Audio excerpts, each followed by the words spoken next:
Fa anisan'ny asa hiandraiketan'ny Minisiteran'ny Varotra ny fiarovana ny zon'ny mpanjifa. Sampan-draharaha iray izay mitana andraikitra goavana ao anatin'izy ity moa ny sampan-draharaha miandraikitra ny refy sy ny lanja. Fitaovana tena miasa eo amin'ny resaka varotra ny fandanjana, ny mizana, ny famarana.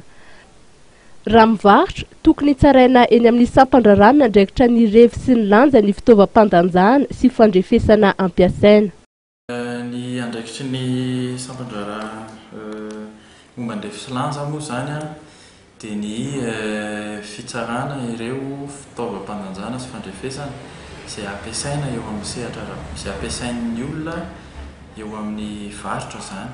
Izany hoe raha mivarotra zany ianao dia tokony tsaraina aty amin'ny sampan-draharaha miandraikitra ny refy sy lanja aloha ny fitaovam-pandanjana na fandrefesana ampiasainao izay vao azonao hivarotana. Dia ao anatin'izay zany no eo amin'izay sehatra zany no hiarovana ny mpanjifa satria misy zany ireo mpanjifa izay matetika voafitaka eo amin'ny lanja rehefa mividy zavatra dia anjaranay sampan-draharaha miandraikitra ny refy sy lanja zany no manara-maso ireny fitaovana ireny. Misy ny lalàna mifeny refy sy lanja eto Madagasikara dia ny didim-panjakana 370 tsipika 703 tamin'ny 7 Jolay 370 sy 700 milaza fa andraikitry ny olona izay mivarotra ka manana fitaovana fandanjana na fandrefesana ny mitondra ny fitaovany isa-taona ety amin'ny sampan-draharaha miandraikitra ny refy sy ny lanja. Anjaran'ny sampan-draharaha sy ny ekipany kosa ny manara-maso ireo ny fitaovana ireny. Misy ihany koa ny andraikitry ny mpanjifa raha ny fantatra. Mpanjifa ihany koa dia tokony manampy anay zany ao anatin'izay hoe fijerevana an'ireo manara-dalàna na tsy manara-dalàna.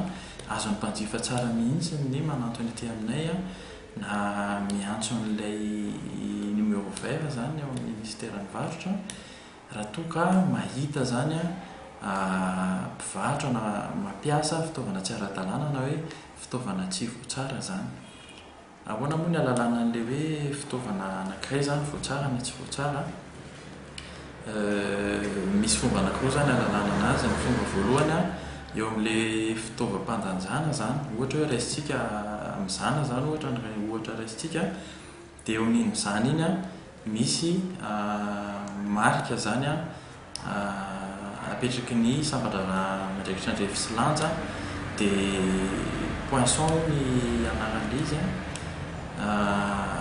manana formana litera izy io, endrikana litera zany no hita zany eo amin'io fitaovam-pandanjana ohatra mizana io dia ny amin'ity taon'ity izy ny litera J zany.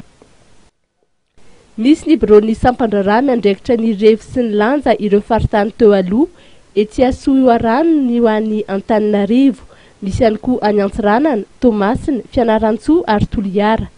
Anisan'ny vina hotratrarina amin'ity taona ity ny fametrahana birao amin'ny faritra telo dia Ivakina Karatra, Menabe ary Alaotra Mangoro.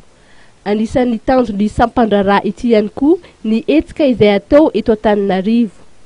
Raha tsy aivina moa dia misy ny laharana maitso ny Ministeran'ny Varotra sy ny Fanjifana dia ny 034 30 812 34 azo ny mpanjifa izay manana ayay na mahatratra mihitsy mpivarotra mampiasa mizana na fitaovana fandrefesana tsy ara-dalàna.